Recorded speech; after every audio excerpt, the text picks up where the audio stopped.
સંબંધો તકલાદી થતા જાય છે. ઘરમાં રૂમે રૂમે નેટ હોય છે, પણ રૂમે રૂમે અપસેટ હોય છે. ઘણા ઘરમાં નેટ, આખા ઘરમાં નેટ. એક ભાઈના ઘરે ગયા અમે, મને કે સ્વામી બાથરૂમમાં વાઈફાઈ છે. તો ત્યાં બેઠા બેઠા શું કરવાનું? ત્યાં વાઈફાઈ ની શું જરૂર છે? ઓટો મોડમાં બધું લાવી દીધું છે. હમણાં એક છોકરો ગાડીનું પૂજન કરવા લઈ આવ્યો, અમે બેઠા, પછી એ છોકરો બોલવા માંડ્યો, મને કે ગ્લાસ ઓપન, તારો ગાડીએ ગ્લાસ ઓપન કરી દીધો. ગ્લાસ ક્લોઝ, તો ગાડીએ ગ્લાસ ક્લોઝ કર્યો. પછી રૂફ, સનરૂફ ઉપર આપ્યું હોય ને, સનરૂફ, કે સનરૂફ ઓપન, તો સનરૂફ ઉપરનું ખુલી ગયું. પછી બધું એડજસ્ટમેન્ટ, લાઈટ ચાલુ થાય, લાઈટ બંધ થાય, ડેકી ખુલી જાય. મને કે સ્વામી આ ગાડી એવી બનાવી છે ને, તમે બોલો એમ બધું કયું કરે. ગાડી કયું બધું કરે છે. તું લગન ક્યાં તારા? મન કે ના, તું ગાડી કયું કરે એવી મળશે, પણ બોલો હવે તમે બોલો, હું નહીં બોલું. ગાડીમાં એમ કોક બારણું બંધ કરો તો ગાડી બંધ કરે, પણ ઘેર જઈને કોક બારણું બંધ કરે. હા ઉભા તમે, દર વખતે બધું કયું ના થાય.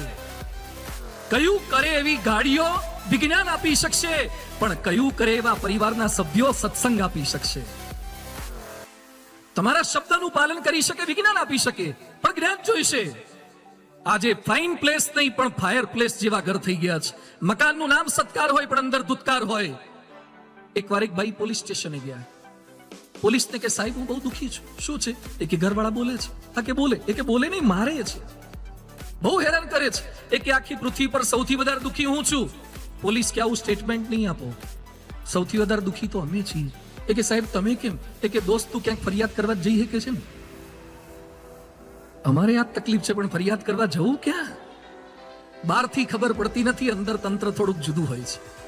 પણ એ પ્રશ્નોની વચ્ચે કેમ રહી શકાય? આજે મારે ખાલી પ્રોબ્લેમ બતાવવા નથી, દરેક પ્રોબ્લેમના સોલ્યુશન લઈને અમે આવ્યા છીએ.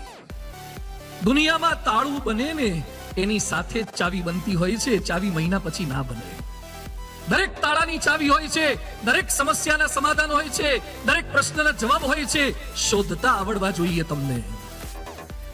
જો પ્રેમાળ સંબંધો તમારા હશે, રિલેશન્સ તમારા વધારે સારા હશે, તો પ્રશ્નો આવશે, સમસ્યા આવશે, વિઘ્નો આવશે, સંકટો આવશે, આપત્તિ આવશે, પણ તમે શાંતિથી રહી શકશો. રામ, સીતા અને લક્ષ્મણ 14 વર્ષ જંગલમાં ગયા છે. સીતાજીએ 14 વર્ષ જંગલમાં જવાનું હતું.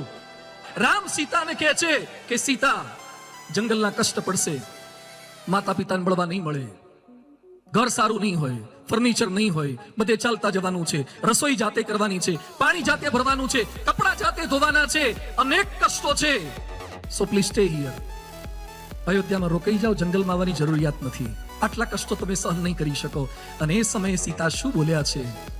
તવ સ્નેહ પુરસ્કૃતા, તમે જેટલા દુઃખ બતાયા છે ને એના કરતા વધારે દુઃખ હશે ને તો પણ હું સહન કરીશ, કારણ કે તમે મારી ભેગા છો ને, તમારો પ્રેમ છે. જેની સાથે પ્રેમ હશે ને તમને તકલીફ નહીં પડે. એક સોફામાં તમે 2 જણા બેઠા હશો અને 2 સીટર જ સોફો હોય, એમાં કોઈક ત્રીજો તમારો ગમતો આવે ને, જો સમજો ફરતી હો, તમારો ગમતો ને ઓળખીતો આવે ને તો હાકડા થઈને પણ આવી જાય યાર, એને બેહાડી દે. અને ખબર પડે કે આ ભાઈ આવે છે ને બેહાડવા જેવા નથી તો પોળા બેહે.